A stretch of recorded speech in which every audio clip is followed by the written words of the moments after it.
Hello, America. I'm Mark Levin. This is Life, Liberty, and Levin. We have a great guest, Mike Lindell. How are you, sir? Thanks for having me, Mark. It's a pleasure. Now, we're not doing an infomercial. Right.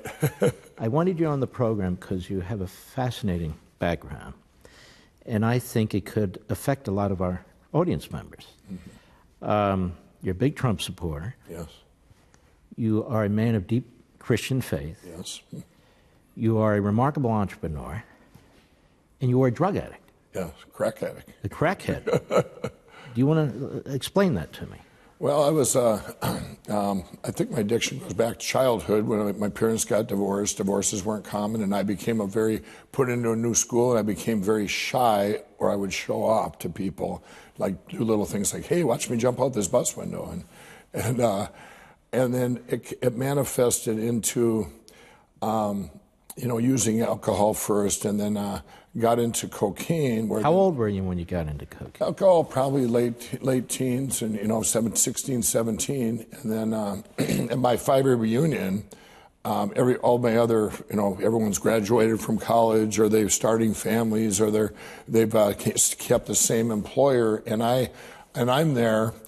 And I wanted what they want, and I'm there. I'm all drunk, and I'm telling them about owing the mafia money for football bets, or jumping out of an airplane, and a parachute partially opening, and telling me all these stories, which were true. But they're going, wow. But it took, because I didn't want to hear what they did, because I wanted what they had. So it became a lot of pains, a lot of inner pain, and then I got into cocaine, and then it was 20 years functioning cocaine addict, and then 10 years crack cocaine. So it was long, So you're lucky to be alive. Yeah, 40 years of addiction. Yeah. And how did you get out of it?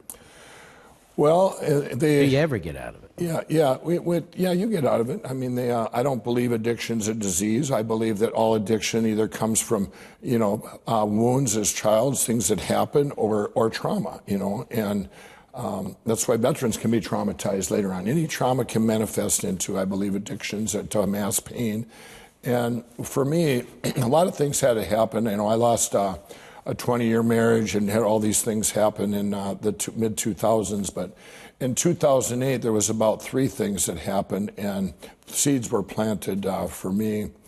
Drug dealers did an intervention. That was kind of a big thing I had. Now, why would drug dealers do an intervention? Well, here's what happened. I was up 14 days, and I was staying downtown in Minneapolis, and a half hour from where I was making or doing pillows, this little schoolhouse. But I had a warrant out for my arrest, and I was going to be found innocent the following Tuesday.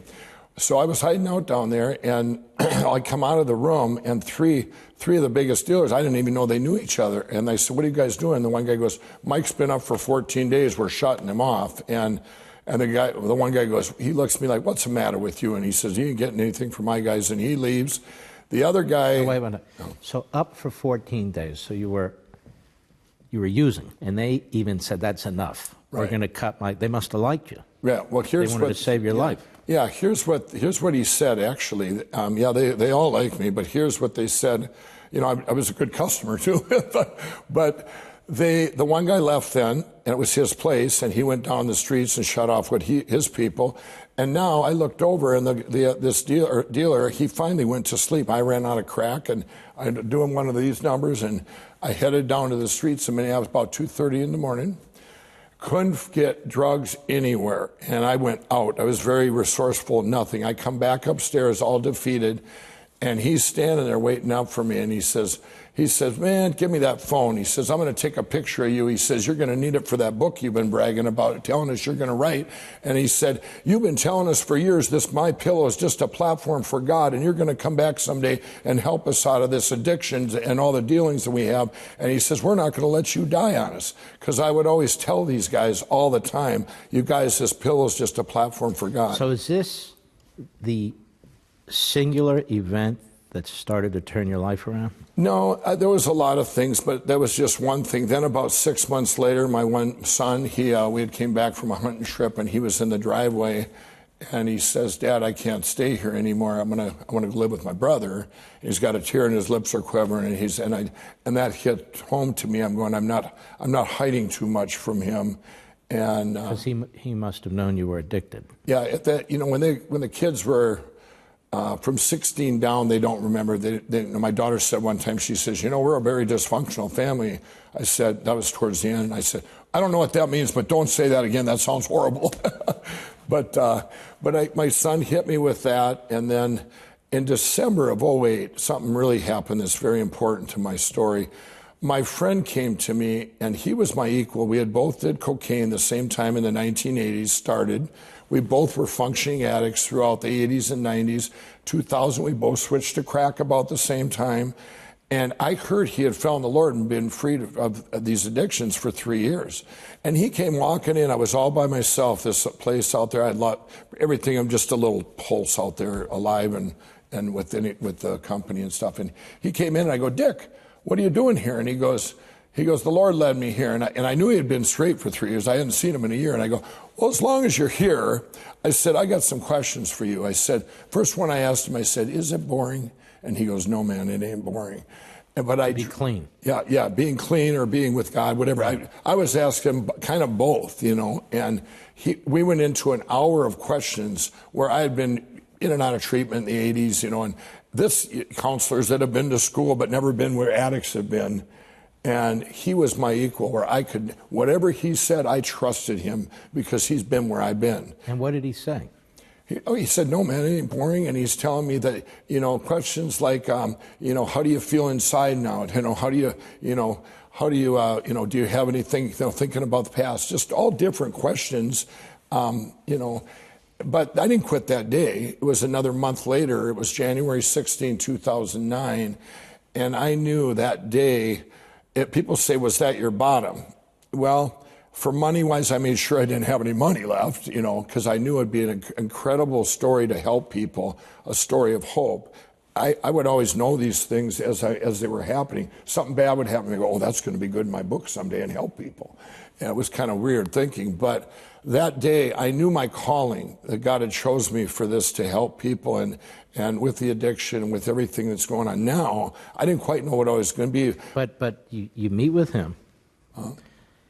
Did he turn you on to faith? No, seeds were planted my whole life. So they're planted your whole life. Yeah. Did he give you the jump start to do something about it? No, I mean, like I say, there were seeds planted. You go back to the days when I'd be in after my bar. I owned a bar for 13 years. After the bar would close, and my friends would all tell you that, we'd go back afterwards and sit and do cocaine and stuff, and I'd be telling them, hey, these drugs are bad, and I was telling them about end times and Revelation in the Bible I read about in jail, and they would quit that day and find Jesus. And then I'd wake up and go, I'm losing friends. What do I say? I didn't really know, but that was me wanting to convince myself. A lot of the way that I function is I'll be talking to people and wanting what I'm telling them. You know what I mean? So I'm trying almost to convince myself, but seeds were planted my whole life, and God chased me, basically. And when did he catch you?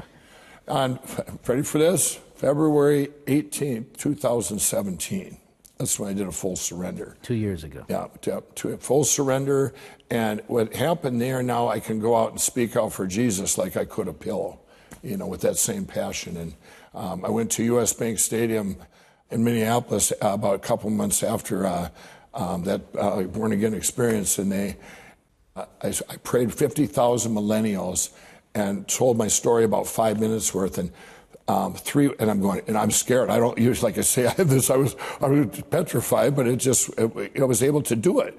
And 3 weeks later, I'm at an amusement park with my granddaughter, and all these millennials and these teenagers coming up and going, wow, I heard you at U.S. Bank Stadium. I know you changed my life. Some of them said, I'm born again, and your story is so hopeful.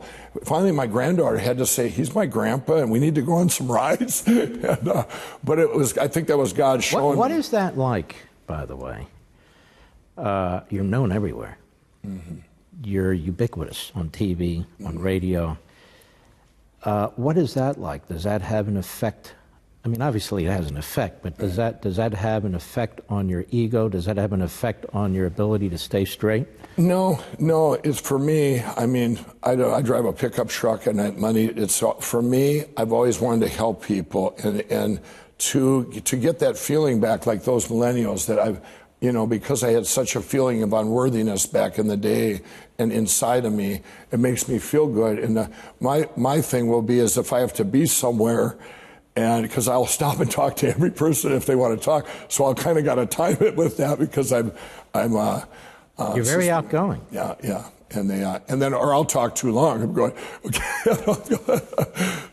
But I love it because I love helping people and hearing the stories. When people come up to me now, I mean, Mark, you'd be amazed. It's not about, oh, the pillow helped me. It's beyond that. This platform has went where they either come up and say, wow, your transformation and of what you've done from crack addict to where you are, they're amazed by that and that story of hope. Or they say, wow, thanks for, backing the president, having his back. You tell him we're praying for him. I mean, it's one or the other. I mean, this is amazing. You have a good relationship with your kids? Yeah. We have all my kids. We haven't left too far from home. I live in the same town I grew up in, and all my kids have worked for me. And now I have grandkids, and now it's amazing. They came through. They all played a part in my business, and that's pretty amazing. When we come back, I want to ask you, because this is part of your life, but you have these other parts of your life too. You're an entrepreneur. I mean, you turned a basic product into a huge business. Yeah. But even more, you're now political. Right. You're a big fan of the president. Right.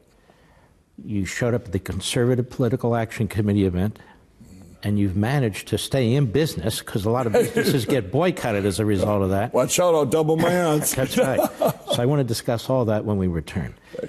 Ladies and gentlemen, don't forget to watch Levin TV. Levin TV, most weekdays. Just give us a call at 844-LEVIN-TV, 844-LEVIN-TV, or go on the internet and get us at blazetv.com/Mark, blazetv.com/Mark. We'd love to have you in our wonderful community there.